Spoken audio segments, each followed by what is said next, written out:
Welcome to the Real Estate Espresso Podcast, your morning shot of what's new in the world of real estate investing. I'm your host, Victor Menasce. Happy first of the month. Happy New Year. On the first day of each month, we review the book of the month. And in order to be considered for book of the month, a book has to meet a very simple criteria. It has to be impactful enough that it will either change your life or your perspective on the world. Now, of course, whether it does or not, it's entirely up to you. If you consume it as a piece of entertainment, you're missing the point. But if you internalize its messages, you've got a realistic shot at lasting change. Our book this month is absolutely worthy of Book of the Month. It's a book by an author that we have featured a couple of times here on the show. It's by Dr. Benjamin Hardy, and I'm a huge fan of his work. Benjamin Hardy has listed Dan Sullivan as the primary author, even though Dan Sullivan didn't write a single word of the book. Rather, Dan Sullivan is the curator and designer of many of the ideas that underpin the book.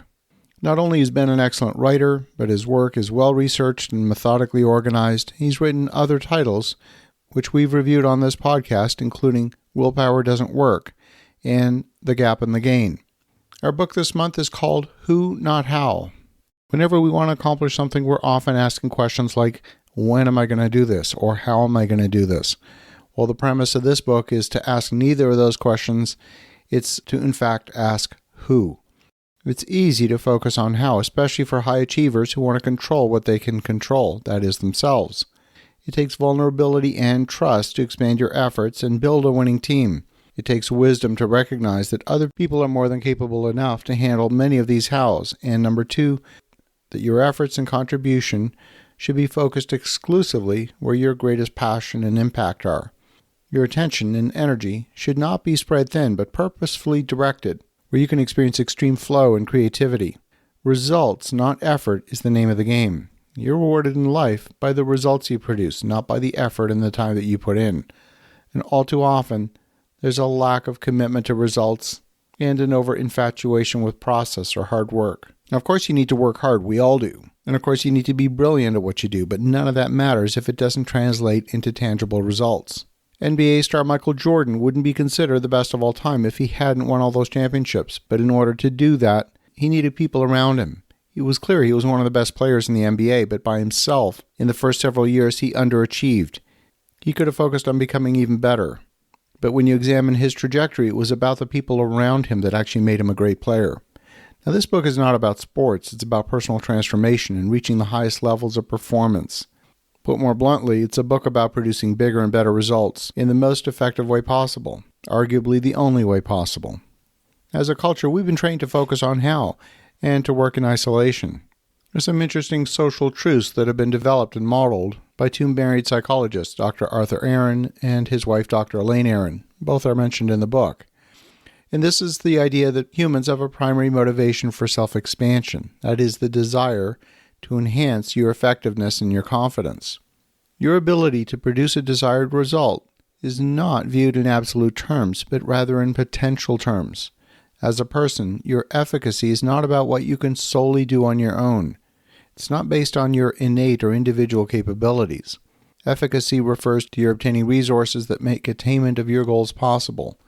The way you increase your potential efficacy or self-expansion is by creating close relationships, which in turn increases material and social resources, perspectives, and identities.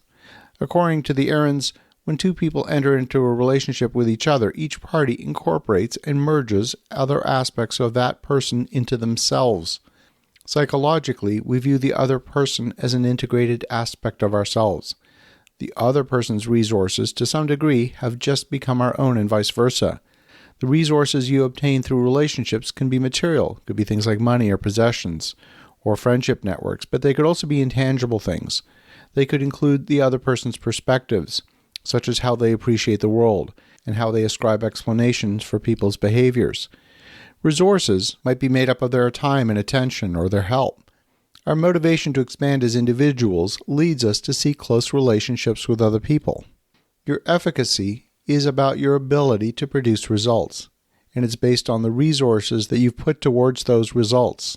Resources can be financial, but can be so much more.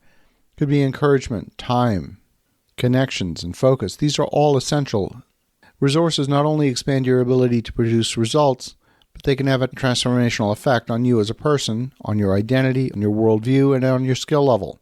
For example, with the resource of a piano teacher or a coach, your skill can be enhanced to a level not possible without that. This is one of the core reasons why Who Not How is such an important mindset shift to experience. If you're focused on doing everything yourself, then you're dramatically limiting the resources you can direct towards your goals. If your resources are limited, your potential, your options, well then your future is limited too. You need all kinds of different who's in your life. You need spouses, parents, mentors, teachers, coaches, collaborators, co-conspirators, and eventually when you're ready, employees and other people who will work for you. Employees are collaborators, and these consultants work for you not because they're beneath you, but because they believe in you. You become an incredibly important who in their life, giving them a mission. There's an entire chapter in the book on procrastination, and this is a topic that Dr. Benjamin Hardy is a real expert on. What procrastination means is that your goal or ambition is great. It's something that you'd like to do for yourself, but you're not the right person to execute the plan to achieve it, at least not right now. What you need is a who to get you through whatever stage you're in, because at the moment, you're clearly not the who in possession of the necessary knowledge or capability. If you were, you wouldn't be procrastinating. Procrastinating is actually a form of wisdom if you listen to it. Now, if you don't listen, then procrastination leads to misery and mediocrity. But procrastination can be a very powerful signal telling you that it's time to get another who involved. You're stuck and you need help. I found this book incredibly illuminating. I found myself constantly asking a question that starts with the word who. Who can I get to do this? Who is the best expert to undertake this responsibility? Rather than how am I going to get this done? So as you think about that, go out and get a copy of Who Not How by Dr. Benjamin Hardy. Happy New Year and have a wonderful rest of your day. Go make some great things happen. I'll talk to you again tomorrow.